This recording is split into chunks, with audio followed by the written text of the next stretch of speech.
What is up, everybody? It's episode number 2 of the week of the Fig Guys, and I am the OG Fig Kid, Thomas Montalto, and joining me again, as usual, the hottest hot tag partner in the business. It's me. It's two-time 1 week, Mike B. How's it going, Tom? I mean, I'm still riding the high of a little peek behind the curtain. We just recorded the Cardona episode a few hours ago, and we're back at it again for episode number 2. I'm still trying to calm down for that, but I am so excited because this is an episode I've wanted to do for a really long time because we have another amazing guest here. We have our buddy Nick ExtraCooler from the ExtraCooler Show podcast. So are you ready to bring him in, Mike? Of course I'm ready, man. I was born ready. All right, let's do it. It's time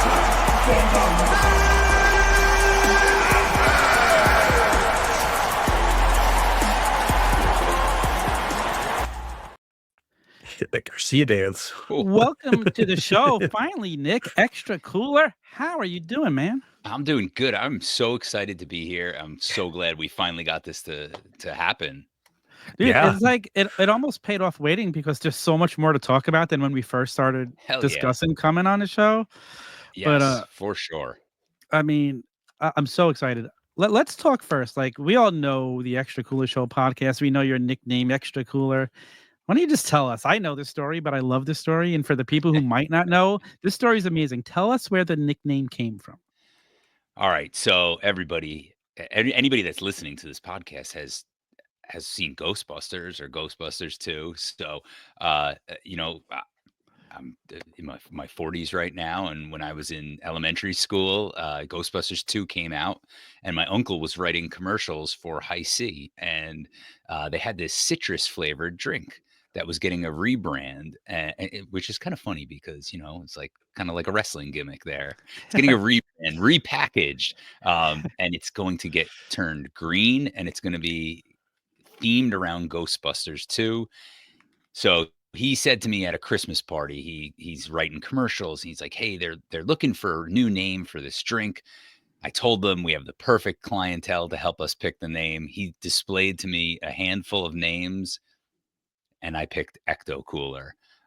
So that was back a long time ago. And then, everybody had an AOL screen name. And when it was time to create an AOL screen name, my good buddy Mike on our show, who's been my friend since first grade, he suggested use ExtraCooler. So then about 9 years ago, when I went to start drawing wrestling-related art, we were coming up with names. And my good friend Jim, who's also on the podcast, has been my best friend since second grade. He said, "Why don't you go with ExtraCooler?" So a little tie back to the ExtraCooler name, and here we are, ExtraCooler, almost 9 years later, still here. That's impressive, man. I mean, how you do understand that you were responsible for like a massive outcry of fandom for. For not only just the name, but people are still fighting for it, man. I have friends who still they collect this drink and have it from the last re-release. Like anybody our age knows ExtraCooler and love that High C as a kid. There we go. There's the juice box. It's wild. Absolutely. But it's so good also. Like it's delicious. I always loved High C, any flavor of High C, but it's irreplaceable. Without a doubt. Nothing has ever matched it. You can't recreate it. I've seen people try and recreate it online and come up with their own mix of it. No Dole juice is going to cover for the fantasticness that High C put into that damn box. It's so true. But, we're That's not here. Amazing. In Ghostbusters, so many wrestling tie-ins also now. Like we've seen without a doubt. Chelsea Green wear Ghostbusters, Cardona doing it on the indies, and it's just a great time. Figures. Oh, that's true. Ghostbuster figures. That's right. We had Stone Cold Steve Austin with the with the vac pack, man. Incredible. And the Undertaker, and the best part of those crossovers is the box art. Like it's just so much fun. Yeah, beautiful. Oh, even the Teenage Mutant Ninja Turtle one that they did just last year. Do you watch that stuff and like what are your thoughts? Like you must look at it being an artist differently than we do. The figures? Well, even the box art. Oh, the box art to me is incredible. I would actually put that. I'm probably going to jump ahead, but I would put that as like one of the things on my bucket list that I haven't crossed off yet. Oh yeah. Ooh, Box okay. art. Just I like could it. check that question off for later. Yeah, right. But let's bring it back a little bit. Like, let's talk about the beginning of your. So you start with just an Instagram account, ExtraCooler, and you're posting your wrestling Yes, figure sir. art. Just did it as a hobby. Did you ever Yeah. expect it to get to where it is now? And talk a little bit of how we got here. Yeah, so I honestly, I never would have imagined that 9 years later I would still be doing this. When I started it, my wife and I had just moved in to our house, and myself and the other guys from the ExtraCooler Show, we were headed to SummerSlam for year 2 of the Brooklyn run. And at that point, and sometimes still now, there was like all the same like black generic shirts. I was like, I need something to stand out. So I was coming up with a few different ideas. Time was running out, and I just redrew the Shawn Michaels Hasbro figure with the red and the white tights.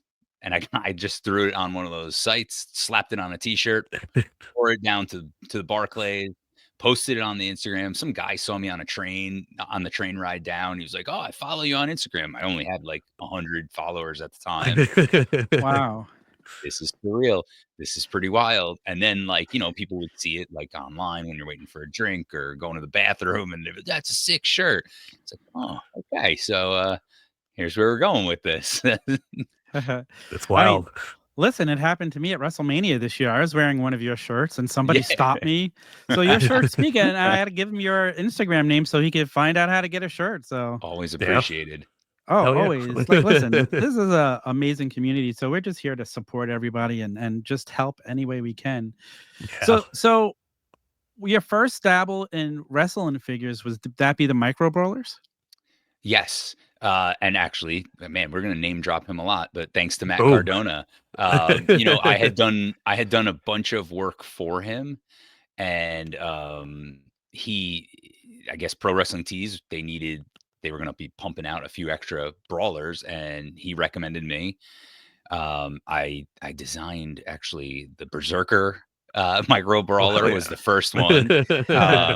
And then I did a handful others, and then kind of Pro Wrestling Tees, they have a lot of guys that work for them, a lot of talent out there. I was very happy and thankful for the opportunity, but then Cardona came back to me and he was like, it's only appropriate that we have you design the Indie God micro brawler because I designed that ring gear for him. So it was wild. I have it back here. Actually have it in my classroom too, and I tell the kids that it's the pointer finger that he's holding up for that brawler. It is. But yeah, that was the first one, and I've done a slew of different micro brawlers throughout the years, and it's a fun little thing. It's Now, cool, man. Does your art have to change when you're actually designing something as a figure compared to you just drawing? Like, what is the difference? So man, I like to think of myself as a bit of a chameleon. And I think of that. I often tell people it's because of my day job, right? I'm an elementary school art teacher. I work with kids from K through 5 all day, every day. It's the best job. It's the craziest job. But I'm teaching them so many different styles of art. So I feel like because of that, I can adapt pretty quickly. And, like the brawler art has a very specific style to it and a very specific format. Like a lot of the facial features are very similar. The shape of them, the poses are very similar. And then you just throw the ring gear on for it. Hell yeah. Yeah, I got a bunch of them later on. So it's like an easy formula to kind of follow if you know what you're doing and you can just study a few of them. Okay. Yeah, no, that's really cool, man. Yeah, I mean, it's got to be interesting moving from doing like flat art, you know what I mean, to making Yes. something 3D. And 100%. what's the vibe like when you get one in your hands that you've created? Like, what are you feeling like when you get your first toy in your hand? Man, if I have to like sneak it away into my bedroom and open it so that my 2 sons, who are 4 and 7, aren't present to help me open it, because then if they haven't sent me enough of them, the battle starts of who gets that. I'm like, whoa, I'm the one who gets it. All right, not you guys. So, but it's probably one of the most like surreal feelings. Like I said, I've had a long bucket list throughout these years, and I've been very fortunate enough to do a bunch of cool things. But physically holding like that little guy in my hands is one of the coolest feelings. And like, That's and then awesome. on top of it, it's like what, Inception or the Matrix, just like seeing more of my art on the back of it that like I could just slap on it, you know. So Yeah, it's a wild feeling. that's awesome, man. I love seeing like, or one of my favorite parts about wrestling collecting in general is like watching wrestlers get their first figure, you know, and seeing that look on their Yeah. face, like, and that vibe, like, oh, can I call my mom? I'm going to show her this. Like, Right. I mean, it's got to be that same kind of It's thing. very, Like, oh, I made I, this. yeah. Look at my baby, Yeah. you know? Yeah. Oh, 100%. 100%. And like, it's also the feeling of like, after you design it, I mean, I knew Cardona has always been good to me. I've designed a ton of shirts for him and gear for him. So like, I knew if I designed this for him, he was going to make sure I got it. Yeah. But like when you do other things, you're like, am I going to get it? How am I going to get my hands on it? How quick can I get my hands on it? You know? No, 100%, man. Yeah, that's so cool though. Like it's like I love the micro brawlers. One of my favorite lines out They there are because cool. it's just so easy and so like Yeah. there's so many of them. You can collect whatever Oh my ones you God, yeah. want, and yeah, man, that's a trip, dude. Yeah, they're very fun. I Yeah. can't even imagine trying to be a completist on micro brawlers today because there's so many limited ones and there's AEW ones and there's just so many different ways to get them. But again, if you're a collector of those, it's a fun thing to do. So that was the first actual toy type of item you designed, was the micro Yes. brawlers. Yes. So Yep. what came next? Was it the plush little Cody? Yeah. So, what was it? About 2 summers ago, August 2023. Most people that are in the wrestling community know of Justin, the Wrestling Classic. He's been a good friend of mine and always helpful through in the community. And he set me up with a call with a Canadian-based company, and they were looking for an artist, and they had a few different projects, one of which I'm sure we're going to get to. But they liked the way that I worked on that project. And they said, hey, we also have this line of plushies that we've done, and we need a whole new batch of them. So can you basically take this style and create guys, 1 through 10 of them? And again, it's really interesting to take a style that's already established and basically copy it, but make it as a different, wrestler. So the plushies, the Cody plushie was next. That's cool. That's Yeah, awesome. that's going to be even bigger trip is walking into the store Yes. and seeing something that you made. And you're like, wow, it's got a price Yeah. tag. It's on a shelf. And like completely different ballgame. So that one actually took a while. Like that company made sure to send me that and a bunch of others. And I also slipped in like, okay, I got 2 boys, so just give me an even number of something if possible. So they sent me that, but then it took us like months to find it in store. People were telling me they were finding it. And that was, to me, that was like the big thing. I wanted to be able to walk into the store, walk down that aisle and see like something I designed in that toy aisle next to the wrestling figures. Cause like growing up, that's what I did. I used to I used to call Toys R Us every Wednesday to make sure like what Hasbro figures they had in stock so that I could then hound my mom to drive me over there so I could get it. So that seeing it in person is definitely the wildest thing. That's awesome, man. Yeah, and those calls to mom and bothering and pestering the parents, like, come on, we gotta go. Friday was our day. God. I remember going to work with my dad, playing hooky from school a couple times. Yeah. Hey, you guys got man. the Dudley Boys in you? It's so funny because Mine for me was always LOD in stock yet? Nope, never was in stock. I remember. I still know all the phone numbers to the local toy stores on Staten Island from calling them every single day as a kid. It's like I know Incredible. Toys R Us, KB Toys, and a little local Yep. store, Smiling Sunnies, was just like amazing because they would get everything in. Like they were kind of like ringside. You could get the figures there months before Toys R Us would get them, but you paid a little more. But the guy got to know Worth me, it. and he would hold them for me, and that's why that's how I started my wrestling figure collection. Here you are. And here I am. And here we are. Yeah. Exactly. What was that, Tom? What figure line? Like, do you remember? Oh, dude, I was at that toy store the first day LJNs came out. I was gonna say because I know you're not much of a Hasbro guy, right? You're But no, more because the LJNs. Hasbro's killed it for me because I was an Yeah. LJN kid and I'm playing with figures this big, and then I get Yep. something that big, and I'm like, how do I play Yeah. with this? So, and again, It's we true. just talked about this with Cardona. Like, so much of what you prefer depends on your age when they were released. Yes. Yeah. So, Yeah, like, I 100%. think LJNs are the most playable wrestling figures ever. Like, I can't imagine playing with a Hasbro to this day. And even Mattel's, the current day figures are amazing, but like there's so much articulation, like to Oh my try and do gosh, a it's move wild. where if you're playing with LJNs, like I did so many moves with them. It's like crazy. Like it's Oh, just, Yeah. but the yeah. imagination as a kid, it just never went away. Like, and now I get my big rubber guys and I still, like, I just want to take them and play with them. And I haven't yet, but I just They love are them. so well done. And you don't Yeah. have like me, my sons have their bins of wrestling figures, and we don't really care so much of what we get, just as long as they can get the guy. But we have a whole bag of all those little extra hands sitting in a Oh, bag. It's crazy. And I'm always It's like, insane. don't open this bag. Please don't open this bag. I don't want to clean up all these hands. I've got the same thing and I'm 50 years old. So. Hard. It's a hard thing to keep tabs on, man. Yeah, Especially with without the a kids. doubt. So, my girls are always like, give me that finger. And I'm like, oh man, Yeah. like just don't go more than 3 feet away from me with it, please. Do you ever just have to like pinch yourself thinking, okay, this Instagram account I started for fun is now bringing me an income for something I Yes. love doing. It's not even work. It's absolutely insane. And I've been fortunate enough that like when I first started it, it was drawing things for fun.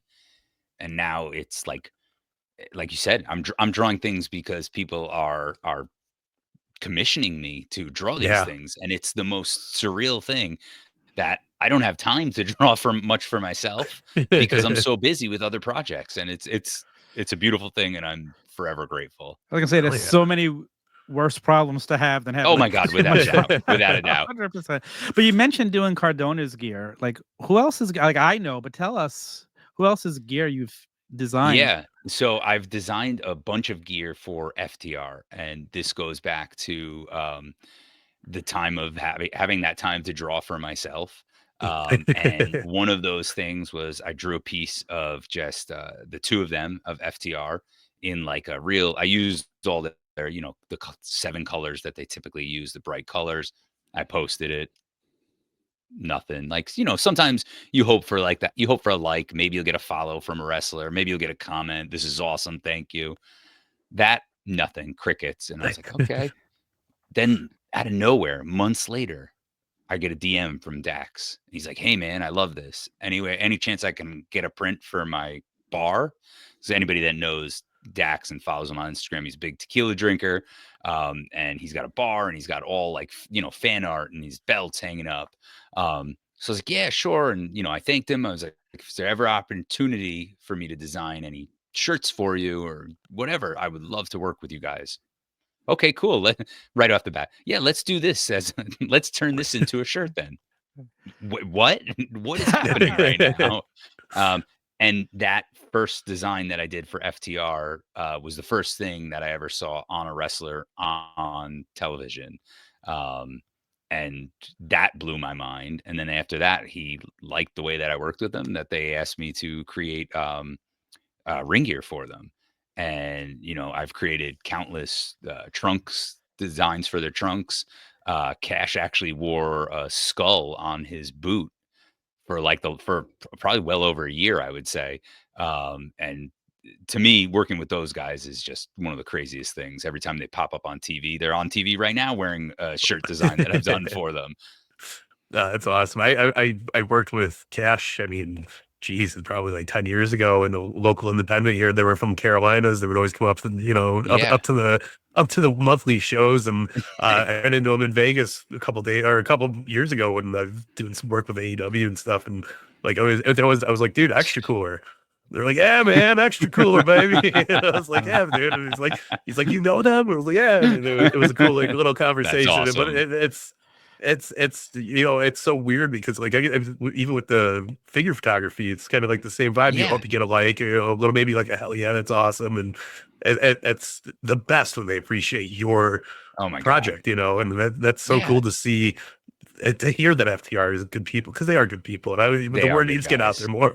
Yeah, They right, really right. are. Like, not only are they like the second greatest tag team ever, I could only put LOD above them because Road Warriors are just legendary. But Road Warriors, yeah. I love FTR. But listening to Dax's podcast and being big fans of there, you follow them. They just seem so down to earth and just like such awesome guys. Like just guys you'd want to Yeah. hang out with and have a beer with. If I Oh, drink, without a doubt. so I could drink tequila though, and I I've know had some Dax- tequila with them. Yeah. Yeah, I don't remember that. the next day, or I don't remember the evening too well, but I did have some tequila with them, and they got heavy pours. I will tell you that. Oh, yeah. Oh, yeah. Who else have you seen your gear on TV or designs on TV? Those are like the big two, you know. Yeah. I wish that it's gotten out there more, and you know, right before we recorded this, I was thinking as I'm putting my son to bed, like what I've worked on over the 9 years, and there's so much that I've almost lost track of.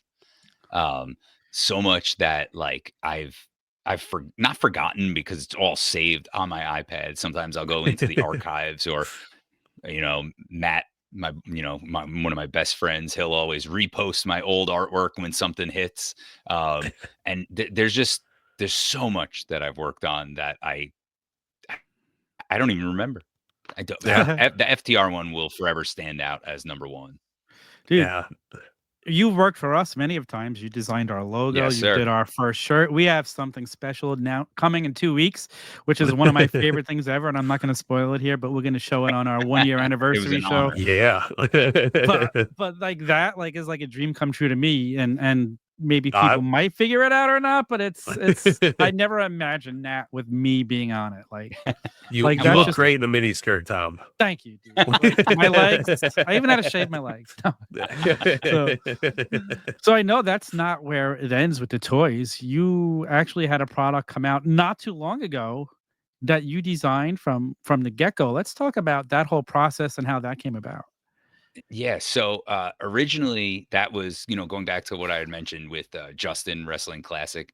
He put me in touch with this company based out of Canada, and we sat on a pretty long call at the end of the summer, and they had some ideas. Basically, their thought process was they wanted something where, you know, if you're a parent or a collector and you're in that aisle and you want to grab something small, you know, like anybody that has kids that's in the toy aisle and their kid is hounding them for something, especially nowadays, toys, everything costs at least $20. It feels like. Yeah. They wanted something in that $5 price point. So they originally were going to be blind bags, but they wanted to get like these little figures, and here, I'm going to show them on here as I wrinkle the bag. This is the Cody Rhodes that I designed for them. They're little squishy figures, right? And like my sons collect anything from, you know, wrestling figures to basketball to football, NFL, MLB players, and they just love having them. For whatever reason, it's like the micro brawlers. Yeah. And the idea behind this was, again, something in that $5 price point, where if you're walking out and you're checking out and you see, oh, hey, WWE, oh, I'm going to get that for me, or I'm going to get that for, you know, my son or my nephew or my grandchild, or for, you know, this birthday party my kid has to go to. So that was pretty much the idea. They presented that they wanted it to be like a squishy material, kind of like a stress ball. And so then right away, you know, the wheels started moving and I started sketching. I was like, oh, holy crap, this is an opportunity for me to start and create something from complete scratch. You know, it could be as realistic or playful. And to me, you know, spoiler alert, I'm definitely not as big of a collector as you guys, and I'm not even that much of a collector, just because, you know, when my sons were born, you know, everything kind of went to them, and that's where my money goes these days. But I feel like a lot of like the content outside of, you know, the Mattel figures, it's got like a really serious look to the face sometimes, and it's almost a little too serious. And having a 4-year-old, I wanted to have something that was fun for like that age range, something like really playful. So that's kind of where That was where my direction was. Have them big and bulky, like a wrestler, like a Hasbro. Sorry, Tom. But like a playful face, something that's fun and gentle Yeah. almost. It's so cool. They remind me of the Pillow Buddies. Like, we kind of got that Yes. vibe to them. Like when I seen them, and they're awesome. It's like almost like a vibe of the Pillow Buddies mixed with like like an old school ice cream bar. You know what I mean? Yes. And like Yeah. so cool. Yeah. Hell yeah. But I love the concept of them because like anybody who has kids right now, all your kids are obsessed with squishies. Yes. Like my daughters go nuts Oh my anytime they gosh. see anything. Yeah. Like at one point we bought the Krispy Kreme logo in the squishy, like, and they were like, it was like they just wanted it, It's So wild, right? it is, and it's such a cool crossover. Honestly, I think it's untapped market for pro wrestling. Very, very, very awesome. Thank you. I think Yeah. so. And I'm hoping that they did well enough that the other ones that I've designed came out, because the first one was Cody, Cena, Hogan, and Roman, which I have them in my classroom, and I shouldn't say most. There's a good percentage of kids that are not wrestling fans, especially the girls in that elementary age range aren't all, unless like their dad or they have a brother that watches. And the funny part is, and I never realized it. Maybe you guys did. I didn't see it anywhere. But I've had so many little kids look at the John Cena, and he's got that like more recent Last Time Is Now, but it's like the baby blue with the orange hat. And Yeah. they're like, "Who'd you make? You made what's that guy's? Roman Reigns, Hulk Hogan, Cody Rhodes, and is that Blippy? Did you make a Blippy figure? No, that's not a Blippy figure. All right, kid. That's hilarious. It's Okay, I John guess Cena. All right. I don't know what Blippy is, so I guess Bli- that's Yeah, just for me You not don't having wanna kids. Tom, yeah, you don't Dad, wanna know. Dashy's probably watching Blippy when you're at work. So that's hysterical because I would have never put those two I together didn't before. either. That's funny as hell. Because if I did, I would have definitely suggested to the company, let's go with a different gear. Yeah, right. But hey, it might drive sales, so there is that. Or somebody Yeah. might be like, "This is a WWE Blippy Right. figure," and like, boom, Right. you're good to go. You're right, 100%. You know what the craziest part in doing this whole process, right? So, especially with these squishies, is like, and you guys maybe again know this more, but the little things that certain talent has them zero in on. So I designed all 4 of these figures, right? And I just gave them standard black eyes, like, or Yeah. standard solid color eyes, because it's so small. The one note that they came back with was, please add blue to John Cena's eyes, which I thought was so interesting that John Cena needs to have the blue eyes. Now I'm gonna go check I don't know. every single action figure of mine and make sure he has blue eyes because Let's see. He's literally he's no joke. The only one of these that has the blue Man. eyes. I mean, He's got blue eyes in here. it's like Yeah. a chase. That's crazy. That's so. Yeah. I mean, authenticity, baby. Maybe that's Yeah. what it is. You got to see the baby blues. That's what got him hired. Right? Now- Yeah, I know. You mentioned you do your work on the iPad before. Are you Yes. 100% working on an iPad nowadays, or do you ever take out the pencil and go old school and actually just draw on a piece of paper or canvas? If I am at work at school in the classroom, then yes. But at home, unless I'm working with my boys, like, and they're drawing, but even them, they always want to draw on my iPad. I would say I'm like 98% on the iPad just because of convenience. I can sit on the couch with my wife and we could watch a show, or I could watch a game or wrestling and have it on and be drawing, and whether I'm again doing something for myself or working on something, it's just the convenience is incredible. Yeah, no, absolutely. And that's I get a great follow up to that. Is like, how has art transformed for you over the years? Like, I mean, yeah, you could literally type a prompt into something and get a full blown it's picture, wild. and yet it is wild. But I mean, hindering as well a little bit, Yeah.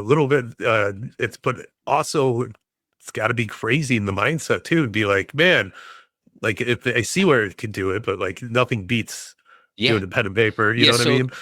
It's a really interesting thing, and I've felt like very conflicted with a lot of it lately, because you see so much of it out there. And Yeah. I've said out there before, I'm like, wow, it's pretty crazy that like I used to do this because I wanted to draw that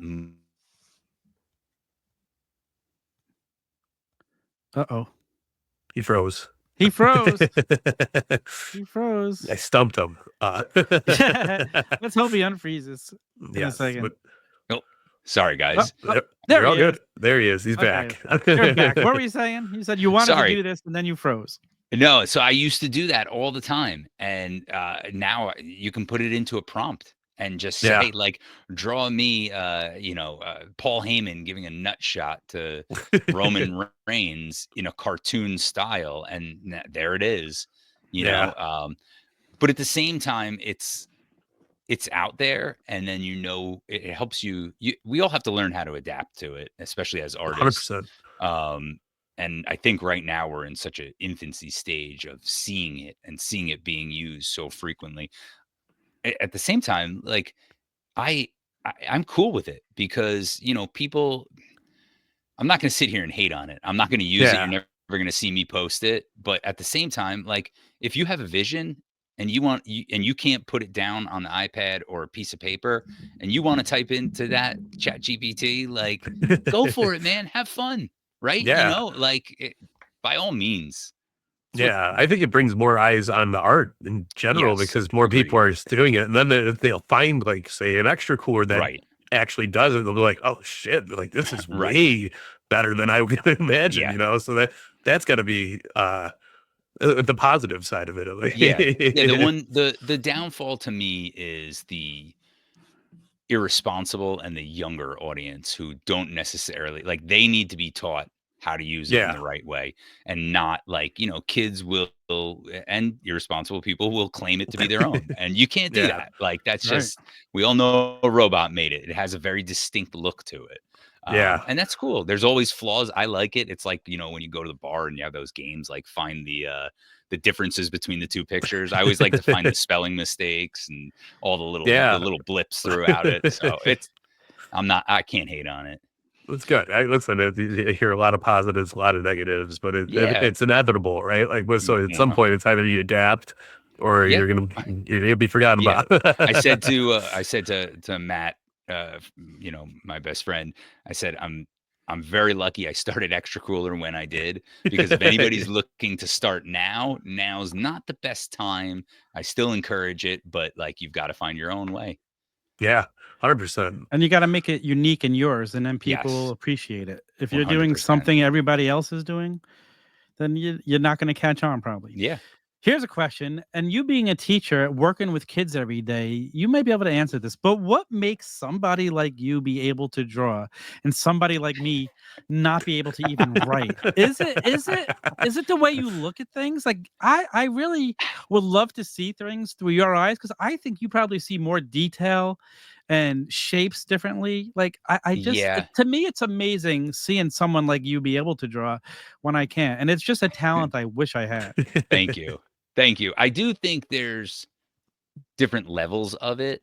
I like being someone that works with the little kids. I see like naturally talented kids who, from a really young age can draw. And I show them always my drawings as a kid, and I've posted them on my Instagram before. Like, I was never considered the best artist in my class growing up. I was never considered that in middle school, high school, college, but it was just something I always loved. So I just kept doing it, right? Art is subjective, and like, it sounds corny, but I tell the kids that all the time.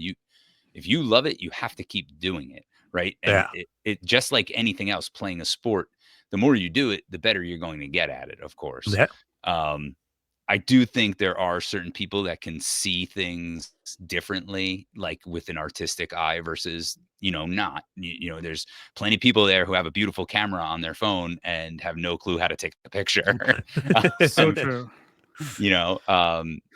But just even if you feel like you can't do it, just keep doing it, right? Like, don't not do it because you're worried about what someone's going to think, or you're only going to get better the more you use these tools that we have available to us. Yeah, that makes sense. That makes a lot of sense. Don't be mad you can't draw. I'm not mad I can't draw. I'm just like, I just think it's such an amazing talent that I love when people could do it. But you mentioned photography. I was a photographer for magazines for years, and now I can frame a photo and take pictures. However, it comes to posing a wrestling figure, and it's like I could barely pose him. And Mike is there making it look so lifelike, like he's running to the ring, and my guy looks yeah, it's incredible. So, I love like, I love those photos, like, because They're that's fun.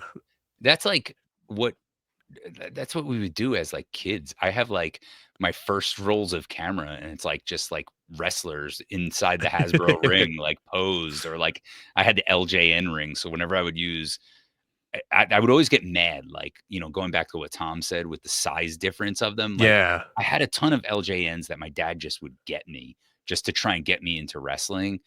And then when I got into wrestling was with the Hasbros, but then always pissed me off that I could never wrestle them against each other because they would come up to like waist level.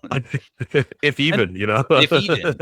And now think how lucky kids are today, because if Oh you my buy AEW or WWE, you're Yeah, it's having like genius. the worlds collide because they're the same form, and like Yeah. there might be such a slight size difference, but a kid's imagination, Oh, you're not seeing that. no Whereas, way. like you said, a Hasbro to an LJN, it's like having Hornswoggle fight The Rock or something. So, and who wants to do that? They never had the rings right in the early years, like with the LJN and the Hasbro rings, and then the Hasbro finally came out with theirs, and then Hasbro kind of died off, which was a bummer. But then they came out with the Bone Crunchers, and the Bone Crunchers had the LJN ring again, and it made no damn sense. Yep. I got the Bone Crunchers, and I remember just trying to use them in both rings, and I was like, "What is going on?" No, it was chaos. It was whipping them into the corners. Too much real estate for little figures. You mentioned your dad trying to get you into wrestling. Was he a wrestling fan? More of like a casual wrestling fan. He grew up one of 8, and he has 5 brothers, so they would always like watch it a little bit. And I grew up in Westchester, so a lot of people have heard of the Westchester County Center. That's where I went to my first event. I can remember going there at 4 years old. That's like one of my earliest memories, and I remember going there with my dad and my uncles and my grandfather. And man, for whatever reason, I've often asked him, like, why would you just buy me wrestling figures? Like, thank you, but I wasn't into it. I didn't watch it. Like, he would just randomly buy me LJNs. I have like 20 LJNs that I remember playing with, but I don't ever remember watching wrestling at that time period. That's wild. Except for Hulk Hogan's Rockin' Wrestling. Yes. That was number 1. What is your earliest memory then of wrestling, and like what hooked you? So what really hooked me was Christmas getting Brutus the Barber Beefcake and $1 Million Man out of left field. Again, not watching wrestling. That's what Santa got me. And I was like, okay, I got to give this a try. And I can remember watching like Superstars building up to WrestleMania 6. WrestleMania 7 was really when it took off for me. Yeah. My best friend Jim and his brother got it on pay-per-view. My dad, their dad was a police officer, so he was on duty at the time, and their mom was having a hard time hooking up the cable box to get it. My dad went over there, hooked it up for them.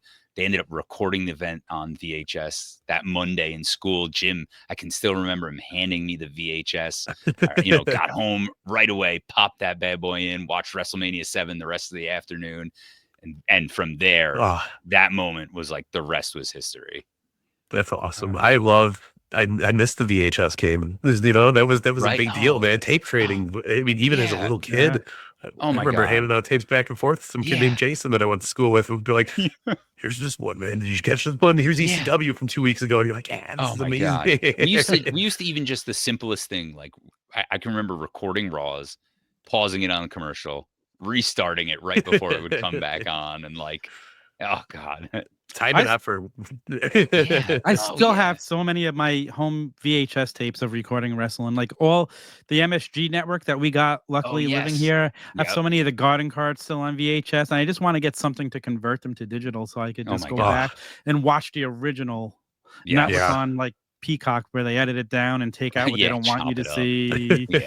So I would take that in, have somebody else do it for you, and just be like, "There we go, we're done." I have way too many tapes to pay for. I'd be much better off just buying something for myself. A converter.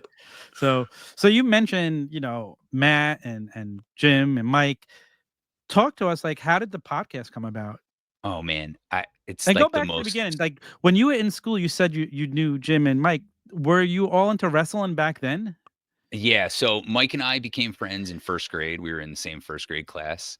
And like most friendships, you come and go. Like we were friends for a while. And then second grade, I met Jim. Jim and I, it was basically me, Jim, and his brother. And the three of us were inseparable throughout elementary school. Like I said, WrestleMania 7 was when it took off. Then around like fifth grade was when our group kind of started to expand and added more, and we were all into wrestling. Everybody was into wrestling at that point. Then high school was the Attitude Era. People we had a hardcore title that was defended during school hours.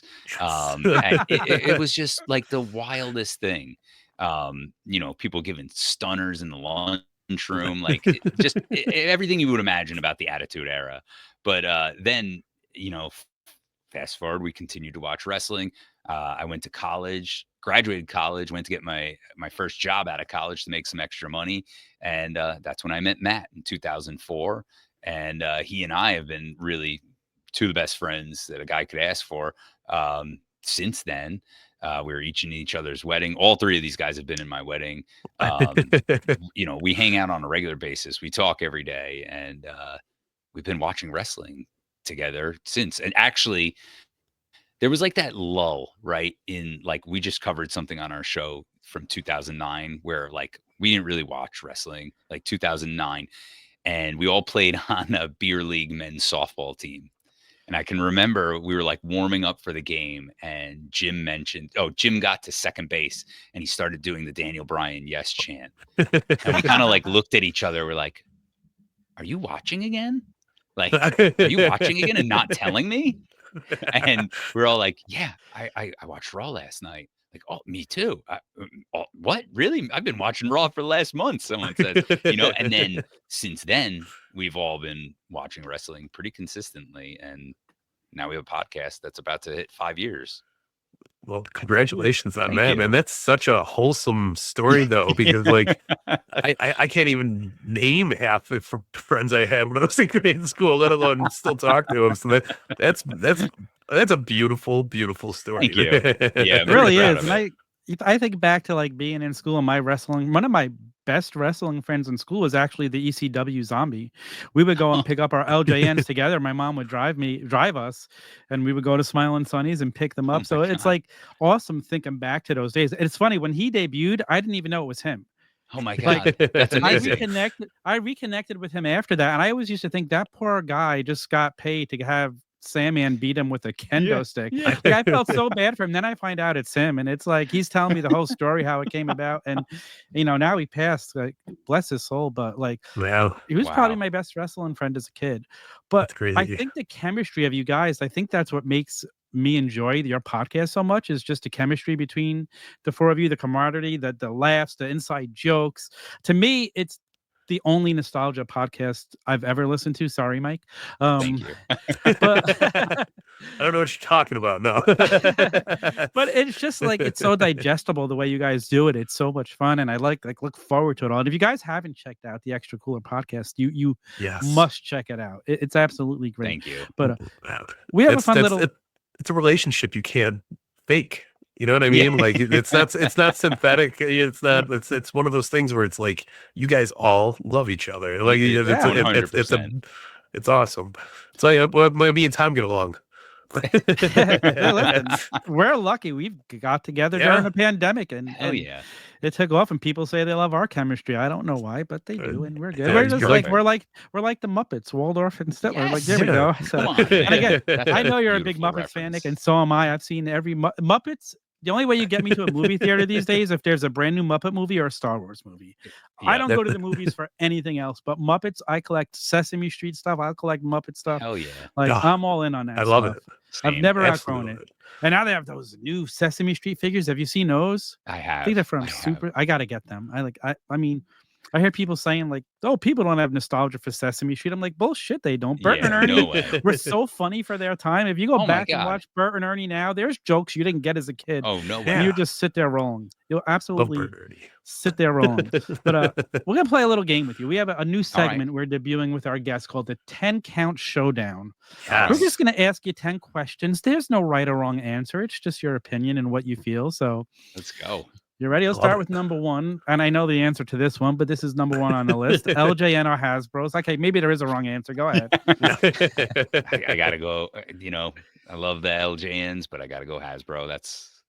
Without the Hasbros, I wouldn't be here because starting with that Shawn Michaels shirt, I designed like before they came out with that like retro line. I was Yeah. doing like the current day superstars in a Hasbro style, and then next thing you know, they come out, and I'm like, well, damn, I guess this is done. Yeah, like I've heard your story on your show. I think about that. Hey, but inspiration comes in different forms, and those are the Exactly. flatteries there. Absolutely. All right, number 2, Attitude Era or Ruthless Aggression. Attitude Era, man. Yeah, That was nonstop for me. It's hard, man. I feel like going back and rewatching it because I did a lot of that.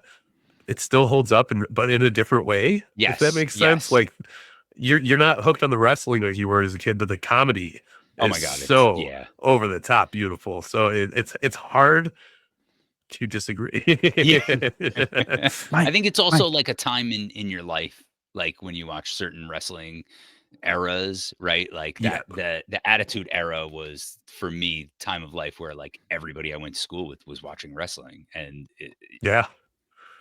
No, hardcore titles in the yeah, always. and That's right, yeah. It doesn't get better than that, right? Absolutely. Okay, so the next question: best wrestling figure packaging of all time. Ooh. This is hard, man. I love I love the Hasbros. It's just such a classic design, but the LJN art is so cool to me. That like retro vibe, how it looks retro, but it's also timeless in the Yeah. packaging, and it's just it's so clean, and there's so many little Easter eggs in there, so much more detail. And so I would go LJN, I think, because of how many LJNs I have, and I wish I still had them in the package, or at least one in the package. Dude, Yeah. I have a Piper in the package right over here, but I would love to get more. But I agree, and obviously in 2 weeks, people are gonna know a Yeah. little more about this when they see what you worked on for us. Yeah, no, absolutely. What do we got here? Ultimate Warrior Sprint or Undertaker Slow Walk? If anybody that's listening to this podcast has listened to my podcast, our podcast, there's been many times where we have dumped on both of these guys and their entrances. You will also hear me frequently dump on the length of modern day wrestling shows. So I'm going to go with Warrior Sprint. It fastens things up. Yeah, speeds it up a little bit. I don't need He that could 10 make minute. he can make WrestleMania back to one night again if he really exactly. tried. Listen, I agree. Like I'm like you. Like we have so many similarities. I hate WCW too, Yes. but the Undertaker's entrance was always just so long and boring for me. It's just like, can you get to the ring? It's why my favorite version of the Agreed. Taker was the American Badass. Like, give me that Yeah, 'cause it's Taker quick. all day long. Yeah. And he still drove can around the ring handle- 4 times. Yeah, he's got to milk it. I could handle the Taker stuff like if it were once a year at WrestleMania, but besides that, I don't need it. Too drawn out. Yeah, Absolutely. I can't disagree. What's next, Tom? Steel cage match or a ladder match? Ooh, what kind of steel cage? Are we going like the Regular fencing look traditional or steel Big cage. Blue? No, not Big Blue. Not Big Blue. Oh, The then Big ladder Blue's match. baby, beautiful man. Then ladder match. Wow, you need. I don't see. I grew up with the other cage. The Big Blue came along Yeah, when I was like already yes. into wrestling. I'm like, what is this? So Oh, I'm sure that was your red perspective. hell in the cell. Yeah. you know. Jim and I still talk about it, like as we've taken our sons to different events, but our dads took us to the Westchester County Center, and the main event was Shawn Michaels versus Marty Jannetty in the Big Blue cage. And the Westchester County Center is not a very big arena. It's not a pain in the ass to get out of there, but our dads were tired and they were like, oh, we got to leave early to beat the traffic. We never saw the end of that match. Oh, And we What? still joke about that. Yeah. And That's we weren't like shocking old enough heartbreak. to kind of like, you know, we were like, we were suckers. We were like goody two shoes, not too much, but we were like happy that they brought us there and we were like content with it. We are like, okay, we didn't put up a fight. It's like when I go Yeah. to a Yankee game and I see people leaving in the 7th inning. I'm like, what Yeah. are you doing? Like, I mean, but Just then stayed this long. when I went 2 years ago, when I took my son to the county center for his first live wrestling event, he was 5. And not going to lie, we left during the main event for the same exact reason. Yeah. But that was Seth Rollins versus The Miz. And I think we all knew the Meh. outcome. Different times. Okay. Well, which wrestler's look is still on your bucket list to draw or paint? Oh man, this is hard. One of the guys that I've actually been fortunate enough to design a shirt for his estate, I guess, was early on was Eddie Guerrero, right? And I love that design, but I've only dabbled in Eddie Guerrero like once or twice, and I feel like there's so much untapped potential of things that I could do with Eddie Guerrero. He's like that guy that I always want to go back and watch more and read more about him, like you know, besides the death of Eddie Guerrero, and after. So I'm gonna go out there and I'm gonna say Eddie Guerrero. And now when I have free time, Eddie Guerrero is on my bucket list, and that's who I'm drawing. That's awesome. Favorite gear that you didn't design? I'm gonna go Survivor Series brown pants, Shawn Michaels. No, just kidding. I'm like, whoa. Oh, sorry. No, my favorite wrestling gear. It could be from any time period. Sure. Yeah. I go Shawn Michaels, the black DX gear. I love that. Ooh, The I love green that with the too. green. Yeah. It's so vibrant. It really So is. it was really clean, and it was like such a nice a nod to the past, but the evolution of Shawn Michaels as well. And that era, it's it a was very he had different gear every event was something different. yeah. I know I heard on your last episode of the podcast talking how like the reformation of Triple H and Shawn Michaels for DX didn't hold like. Now, Honestly, if you go back and watch the original DX, I don't think it holds up either. It's like kind of hard to watch nowadays. Like it definitely it's cringy for a different reason. You know, it's kind of like, Yeah. like, did they really do this then? And like, it's I mean, I still not a get lot of kick out things from it, the but '90s no holds up well No, like that no, either. no, So very true. you can feel the same way throwing on Yes. a WCW or an ECW event and be like, damn, they got away with a lot. Yeah. Oh, it's wild. Yeah. I mean, we had to cut something out of the episode I did with you guys last year with Piper. If you Yeah. remember Yes. when he had Slick on Piper's Pit, but so there's some stuff that would never fly today, and I can't No. believe it hasn't come back to bite some people in the ass. But luckily, Oh, I know. The Luckily, way it people dig hasn't. things up, like, Oh Yeah. I know. Just breathe. Yeah. We got heel turn or surprise return. oh, that's a good one. I have always been that dick that roots for the bad guys, so I go for heel turn. I love a good heel turn, especially one that's like you just don't see coming out at all. Like those are the best. But the Yeah. surprise return, man, is damn, that one's good. Yeah. I still go heel turn. I'm like that's you. a hard Like one. it's so hard even for them to have a heel turn or a surprise return that we don't know anymore. But when they do, it just hits Oh, different when you don't know about it Yeah. and, agreed. and you don't see it coming. But sometimes, like you said, the best thing is the predictability. Yeah. Yeah. We like it. Favorite wrestling figure from your childhood?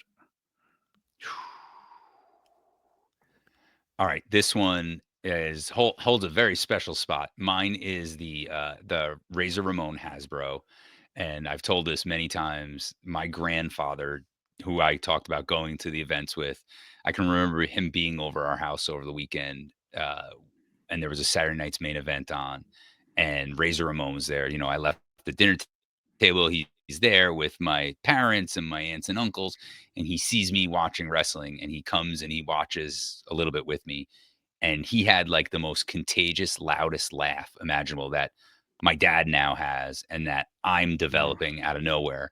And he thought Razor Ramon was like the funniest thing imaginable, like especially like peak like Razor trying to be Scarface era. He found it to be the funniest thing. That me and my dad then later took him to a house show just so he could see Razor Ramon. Anyway, I bought him one Christmas. I bought him Razor Ramon Hasbro figure in the yellow card. And when he passed away at 99 and a half, again, he had 8 kids. So we all went over to the house to help clean it out. In his office, inside the desk, was the Razor Ramon still in the packaging. And Wow. I have it hanging up behind me now because it's just, to me, it's like untouchable. That's gold. That's so cool. Wow, that's amazing, man. That is awesome. Thank You just, you. you just brought back a memory to me I haven't thought about since I was a little kid. I remember going to my dad's mother's house, and his grandfather would be there watching wrestling. He was off of the boat from Italy. He had the cane, and he would be yelling at the TV and pointing his cane at the TV at it. It was just so funny. I totally forgot about that. Like, I just love that I remember it. Like, that's the best. Wrestling is Absolutely for the best. everyone.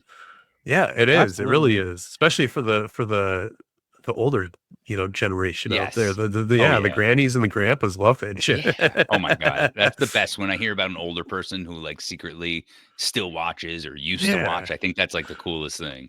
Yeah, anytime there's an old lady in the front row yelling at MJF or something, you're like, that is exactly what wrestling's all about. All right, so what we got here? We got, if you could design a figures card art past or present, who would you pick to design, and what action figure style?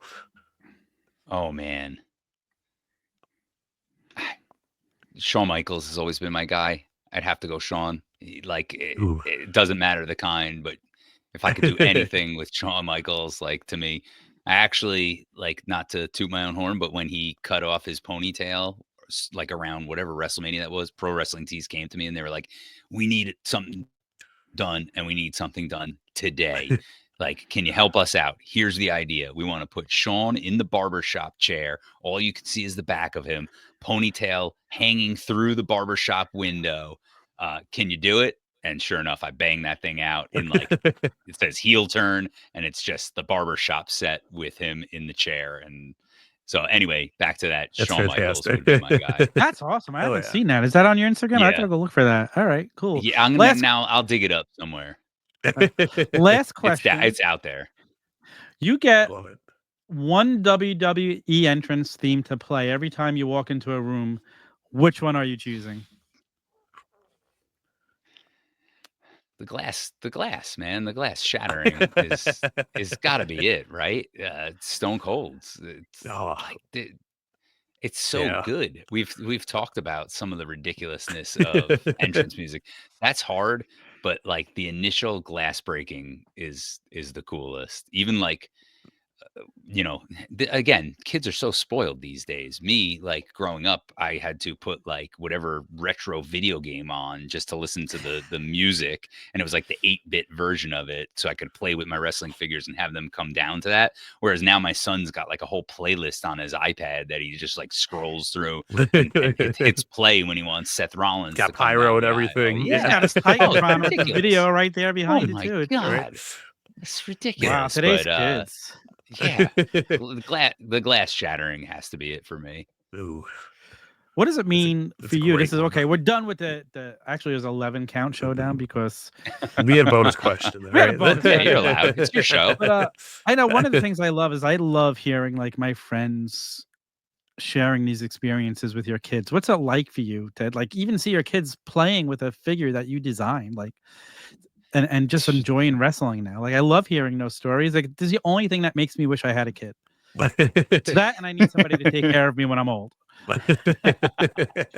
It's honestly, it's the highlight of all of this is getting to like impress them, because they think it's the coolest.